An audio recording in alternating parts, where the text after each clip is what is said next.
दोस्तों, इन दिनों एक न्यूज काफी वायरल हो रहा है कि हरिद्वार के कोटद्वार में एक पत्नी ने जायदाद के खातिर अपने पति को प्रेमी के संग मिलकर मौत के घाट उतार दिया। आखिर क्या है पूरी कहानी, आइए जानते हैं इस वीडियो में। पर वीडियो में आगे बढ़ने से पहले आप सभी से एक ही रिक्वेस्ट है कि वीडियो को लाइक कर दीजिए और चैनल को भी सब्सक्राइब कर दीजिए ताकि मेरा हौसला बढ़ता रहे।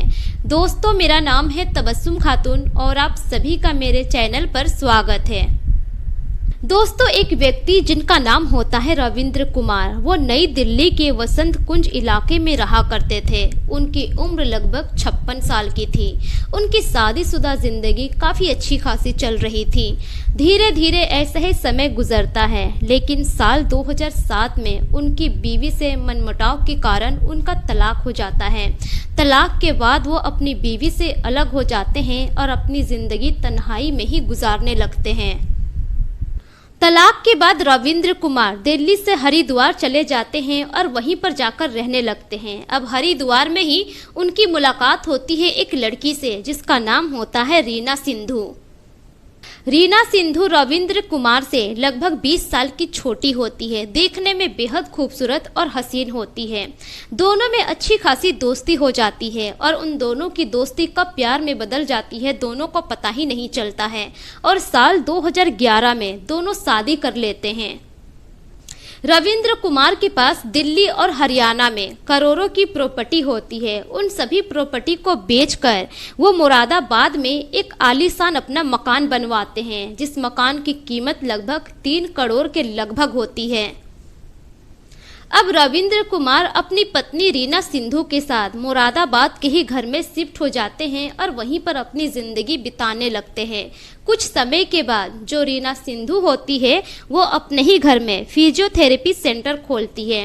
धीरे धीरे ऐसे ही समय गुजरने लगता है। कुछ समय गुजरने के बाद अब रीना का जो सेंटर था वो अच्छा खासा चलने लगता है। बहुत सारे पेशेंट आए दिन वहां पर आने लगते हैं। धीरे धीरे करके उसका सेंटर मशहूर हो जाता है। अब इसी तरह से धीरे धीरे समय गुजरने लगता है। दोनों पति पत्नी अपने जिंदगी में बहुत खुश थे। दोनों को किसी चीज की कोई कमी नहीं थी। इसी बीच साल 2025 आ जाता है। साल 2025 में ही रीना सिंधु के सेंटर में परितोष नाम का एक व्यक्ति आया करता था, जो कि बिजनौर के नगीना गांव का ही रहने वाला था। वो अक्सर आया करता था वहाँ पर, क्योंकि अक्सर उसको कोई ना कोई प्रॉब्लम होती थी। अपना इलाज करवाने के लिए वो अक्सर वहाँ पर आ जाया करता था। अब इसी बीच रीना सिंधु की दोस्ती पारितोष से हो जाती है, क्योंकि जो पारितोष था देखने में काफ़ी हैंडसम था और उसका लुक भी काफ़ी अच्छा था, जवान था, हट्टा कट्टा था। इसी बीच उन दोनों की अच्छी खासी दोस्ती होती है और उन दोनों की दोस्ती कब प्यार में बदल जाती है दोनों को पता ही नहीं चलता है। दोनों एक दूसरे से बेइंतहा मोहब्बत करने लगते हैं, साथ जीने मरने की कस्में भी खा लेते हैं। लेकिन इस बात की भनक रीना सिंधु के पति रविंद्र कुमार को कभी नहीं लगती है, क्योंकि वो दोनों हमेशा अपने अपने कामों में बिजी रहा करते थे। रीना सिंधु के सेंटर में वैसे कई मर्द आते थे, कई औरतें आया करते थे, तो इसलिए उसको कभी शक ही नहीं होता है कि उसकी पत्नी का किसी गैर मर्द के साथ इस तरह से संबंध है। अब इसी तरह से समय गुजरने लगता है। धीरे धीरे कुछ समय गुजरता है, लेकिन इसी बीच रविंद्र कुमार के बिजनेस में बहुत घाटा लग जाता है। वो कर्ज में डूब जाता है। अब उसे समझ में नहीं आ रहा था कि वो कर्ज कैसे चुकाए, क्योंकि अब उसके पास कुछ था भी नहीं उस घर के अलावा। जितनी भी उसकी प्रॉपर्टी थी वो सब बेच चुका था और वो जो घर था वो बहुत ही बड़ा घर था, आलीशान, जिसकी कीमत 3 करोड़ के लगभग थी। अब एक दिन उसके मन में ख्याल आता है कि क्यों ना इस घर को बेचकर अपना कर्ज चुका दूं। अब मई 2025 की बात है। वो काफ़ी परेशान लग रहा था और अपने दिमाग में यही सोच रहा था कि क्यों न इस घर को ही बेचकर अपना कर्ज चुका दूं। इतना कर्ज लेकर मैं इस घर में कैसे सुकून से रह सकता हूं। अब एक दिन की बात है कि वो अपनी पत्नी रीना सिंधु से इस बारे में बात करता है और कहता है कि मैं सोच रहा हूं कि इस घर को बेच दूं, क्योंकि कर्ज इतना है, रात को नींद नहीं आती है, दिन पर दिन टेंशन बढ़ती ही जा रही है। लेकिन उसकी पत्नी मना कर देती है। जब मना करती है तो दोनों के बीच बीच में अब विवाद शुरू हो जाता है। आए दिन उस घर को लेकर दोनों में विवाद खड़ा हो गया था। पति पत्नी में तू मैं होने लगी थी। लेकिन अब जो रीना सिंधु थी, उसके मन में एक ख्याल आता है कि क्यों ना अपने पति को मैं रास्ते से हटा दूं, तो ये घर भी मेरा हो जाएगा और मैं यहाँ पर अपनी जिंदगी अपने तरीके से जी पाऊंगी। लेकिन रीना सिंधु जो प्लान बनाई हुई थी उसमें वो अकेले सक्सेस कभी नहीं हो सकती थी। इसलिए रीना सिंधु अपने प्रेमी पारितोष को इस बारे में बताती है और कहती है कि तुम्हें मेरा साथ देना होगा। लेकिन जो उसका प्रेमी था पारितोष, वो मना कर देता है और कहता है कि ये काम मैं नहीं कर सकता। रीना सिंधु कहती है कि इसके लिए मैं तुम्हें 10 लाख रुपए दूंगी। अब जो पारितोष था वो भी राजी हो जाता है। अब बात है 31 मई 2025 की। पारितोष रविंद्र कुमार को फोन करता है और अपने घर पे पार्टी के लिए बुलाता है। दोनों में अच्छी खासी दोस्ती थी, दोनों एक दूसरे को अच्छे से जानते थे। अब इधर जो रविंद्र कुमार था वो भी अपनी पत्नी के साथ चला जाता है पारितोष के घर में। वहां जाने के बाद सभी हंसी मजाक करते हैं। पारितोष और रविंद्र कुमार खूब शराब भी पीते हैं। शराब पीने के बाद अब जो रविंद्र कुमार था वो होश में नहीं था, वो पूरी तरह से नशे में टल्ली हो गया था।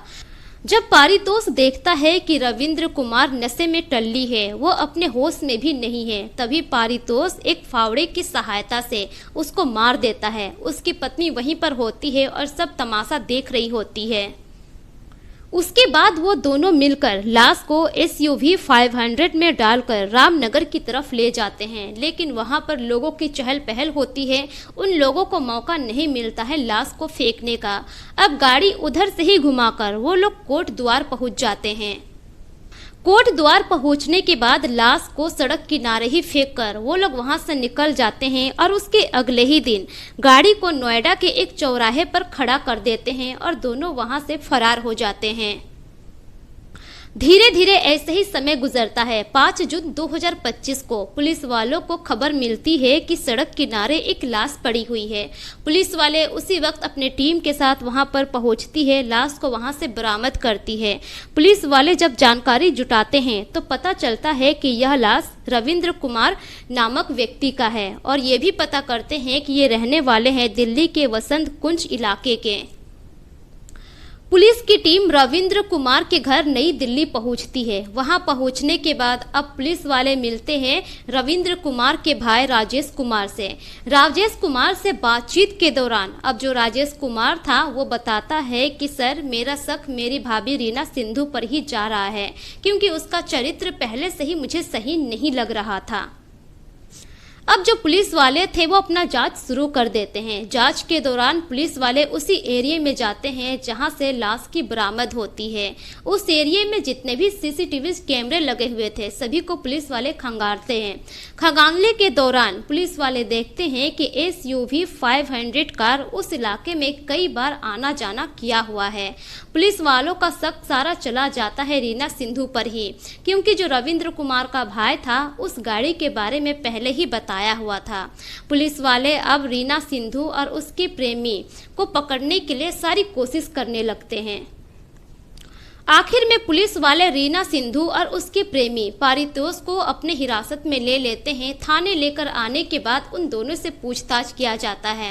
पूछताछ के दौरान रीना सिंधु और उसका प्रेमी पारितोष अपना जुर्म कबूल कर लेते हैं। रीना सिंधु कहती है कि मैंने ही अपने पति की इस तरह से जान ली है अपने प्रेमी के साथ मिलकर, क्योंकि मेरा पति उस घर को बेचना चाहता था और मैं नहीं चाहती थी कि मेरा पति उस घर को बेचे। फिलहाल रीना सिंधु और पारितोष को गिरफ्तार कर लिया गया है। फिलहाल वो दोनों जेल के सलाखों के पीछे हैं। तो दोस्तों, ये रही पूरी कहानी आप लोगों के सामने। इस कहानी पर आपकी क्या राय है, अपनी राय कमेंट सेक्शन में जरूर दीजिए। दोस्तों, इस कहानी को सुनाने का मकसद किसी के भी भावनाओं को ठेस पहुंचाना नहीं है, बल्कि मेरा मकसद आप सभी को सतर्क करना है, जागरूक करना है, ताकि आप अपना और अपने परिवार का ख्याल रख सकें। मेरे पिछले वीडियोस में जितने भी लोग कमेंट किए हैं उनके नाम कुछ इस प्रकार से हैं। असलम साद गोपालगंज बिहार से, मुकेश कुमार रजब कोटला नई दिल्ली से, संजय बहादुरगढ़ हरियाणा से, अबू सैफ अंसारी कुवैत से, आयूब अंसारी यूपी से, शिवनंदन सिंह, यूएस तिवारी हर्ष तिवारी यूपी से, जय सिंह सोनीपत हरियाणा से, सुरजीत सिंह यूएसए से, मोहम्मद अहमद मोंटी चंडीगढ़ से, हिमेश धीमन पटियाला पंजाब से, मास्टर शरीफ नगीना टेलर वजीराबाद दिल्ली से, एमटी आलम अररिया बिहार से, मोहम्मद नसीम कोटला पाकिस्तान से। दोस्तों, अगर आप लोग भी अपना नाम मेरी वीडियोस में सुनना चाहते हैं तो अपना नाम और अपने राज्य का नाम कमेंट सेक्शन में जरूर लिखें, ताकि मैं अपनी अगली वीडियो में आप सभी का नाम ले सकूं। मिलेंगे फिर एक नई कहानी के साथ, तब तक के लिए शुक्रिया। जय हिंद।